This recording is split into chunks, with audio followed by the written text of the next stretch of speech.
మంచి genuine opportunity ఉన్నది. Governments కూడా దీనికి లీగలైజ్డ్ గా గైడ్ లైన్స్ ఇచ్చింది.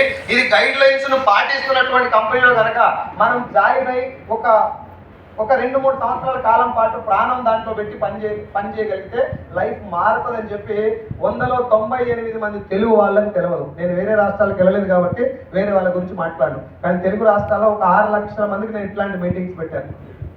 ఎక్కడ మీటింగ్లు పెట్టినా కూడా జనాలు చాలా మంది వస్తున్నారు. 100-200 మంది వచ్చిన మీటింగ్ల కాడికి వెళ్ళి 5-6 వేల మంది కూడా మీటింగ్కి వస్తున్నారు. అందరిలో ఉన్నటువంటి ఒకే ఒక కామన్ అనుమానం ఏంటంటే, సార్ నాకు పైసలు కావాలి, చాలా కావాలి, కానీ మందిని ముంచొద్దు, నేను మునుగొద్దు. ఇదే కండిషన్ ఉంది. మీ దగ్గర కూడా అదే ఉందని నేను అనుకుంటున్నా. ఒకవేళ అదే కండిషన్ మీ దగ్గర కూడా ఉంటే ఒకసారి క్లాస్ కొడితే మొదలు పెడతాం. అర్థం కాలే మరి ఎందుకు అక్కడక్కడ కొడతలేరు జనాలు?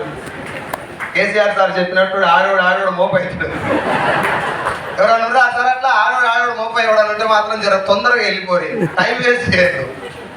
నేను వైజాగ్ మీటింగ్కి వెళ్ళాను. పాపం ఇక్కడంటే జర మా వాళ్ళందరికీ ఆల్రెడీ రూల్స్ అన్ని స్ట్రిక్ట్గా ఉన్నాయి కాబట్టి పూలు చల్లటాలు ఇవన్నీ మన దాంట్లో రెస్ట్రిక్టెడ్. ₹1 రాని ₹1,00,000 రాని పూలు గీళ్ళు ఏం చల్లని MSR వేసిన ఆర్డర్ అని. అక్కడ వైజాగ్ పోతే సైదుల్ సార్ హైదరాబాద్కి వెళ్ళి వచ్చిండు, తోపు తుర్ము తుపాకి అని చెప్పి పూలు చల్లకుండా స్టేజ్ మీద తీసుకుపోయినాను. ఇట్లాంటి ఆడిటోరియంలో ఇట్లా తీసుకొచ్చారు. అటు ఇటు అందరు నిలబడి పూలు చల్లకుండా తీసుకొస్తే మా వాళ్ళు వీడియో తీసి దాన్ని యూట్యూబ్లో పెట్టారు. నేను పెట్టలే, ఎవరో పెట్టారు కదా, పెడితే కింద ఒక కామెంట్ పెట్టిండు, while you are earning this much of money, why not గులాబ్ పూలు, వై ఓన్లీ బంతి పూలు అని పెట్టిండు. దాని అర్థం ఏంటంటే, మీరు ఇన్ని పైసలు సంపాదిస్తే గులాబ్ పూలు ఎందుకు చల్లలే, బంతి పూలు ఎందుకు చల్లని పెట్టినాడు. ఇప్పుడు నేను అడ్రస్ కనుక్కొని ఆయన ఇంటికి పోయి గులాబ్ పూలు ఎందుకు చల్లలేదో ఎక్స్ప్లెయిన్ చేయాలి. భోషడీకే కానీ యాడుంటుందో దాని జనాలు దమాక్ నాకు ఇప్పటికి అర్థం కాదు. నేను మొన్న శ్రీకాకుళం పోయి హోమ్ మీటింగ్ పెట్టినప్పుడు ఏదో స్టిచ్చింగ్ చేసే ఎంబ్రాయిడరీ దాంట్లో ఒక 20 మంది వాళ్ళు ఉన్నారు. అందులో ఒక 5 లేడీస్ కూర్చున్నారు.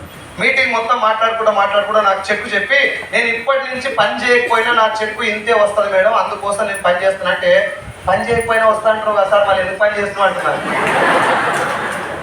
నేను చెప్పిన ఏ ఊరు తల్లి మీది, ఒకసారి నీ ఫోటో ఈ మా ఇంటి కాడ పెట్టుకుంటా అని చెప్పి అంటారు కదా. కేసీఆర్ సార్ చెప్పే నిజం కరెక్టే. ఆడోడు మోపైనట్టు ఉత్తగా కాదు, నిజంగానే మోపైతుంది.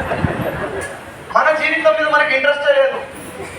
కొడుకుడు పట్టుకోవాలి, ఎన్నికలు మొత్తం మీకేయాలి దాని మీద మొత్తం. రేవంత్ రెడ్డి సారు మంచిగా చేస్తలేడు పరిపాలన. మా ఎమ్మెల్యే కూడా బాగలేడు, ఇంకోని మార్చాలి. మోడీ కూడా మంచిగా లేడబ్బా, వేరే ప్రధానమంత్రి కావాలి. నువ్వు చేయరా అదే ఒక 2 రోజులు. ఎందుకు మోడీ ఎందుకు, వాళ్ళందరితో అయితే లేదు కదా, ఒక 2 రోజులు ఎక్కువ. నువ్వు ఆ దాకా ఎందుకు ఊళ్ళో సర్పంచ్ని దింపేసి 2 రోజులు చేద్దాం, మనం తర్వాత మాట్లాడదాం. Yes sir no. Revanth Reddy sir అయినా కేసీఆర్ అయినా ఆడదాకా పోయిందంటే గ్రేటే. వాళ్ళు ఎన్ని కష్టాలు పెడుతున్నావు అక్కడ దాకా పోయి ఉంటారు, అది గుర్తుపెట్టుకోవాలి ఫస్ట్. వాళ్ళ గురించి మనం మాట్లాడినా వద్ద తర్వాత. Yes sir no. ఓడిపోయిన ఎమ్మెల్యే కూడా గ్రేటే, నీకంటే నాకంటే. మనం ఇట్లా తిరుగుతున్నాం 1 తారీఖు నుంచి 30 తారీఖు, 30 తారీఖు నుంచి 1 తారీఖు. టైం ఎక్కడ ఎంతో ఏక మనం ఏం చేసుకోవాలని అర్థం కాక కేసీఆర్ బాగలేడు, రేవంత్ రెడ్డి బాగలేడు. సరే అట్లాంటి వాళ్ళు ఎవరైనా ఉంటే మీకు ముందే చెప్తున్నా. అయ్యా నా అంటారు కదా చాలా మంది వచ్చి, నీకు అన్ని పైసలు వస్తే నాకేంద్రా, నిన్ను కూడా పట్టుకురామన్నాడు. వీడికి నాకు అర్థం కాదు. నీకు అన్ని పైసలు వస్తే నాకేంద్రా అంటూ నువ్వు తీసుకురాకు మీటింగ్లకు అని చెప్తున్నా క్లియర్గా. సార్ నా లైఫ్ మీద నాకు ఇంట్రెస్ట్ ఉంది, నేను డబ్బు సంపాదించుకుంటుంది రెడీగా ఉన్నా, కానీ నీ బిజినెస్ మీద నాకు డౌట్లు ఉన్నాయి. నీ బిజినెస్ మంచిదా మందిని ముంచేదా, ఆ డౌట్ తోటి నువ్వు వస్తే ఈ మీటింగ్ నీ గురించే.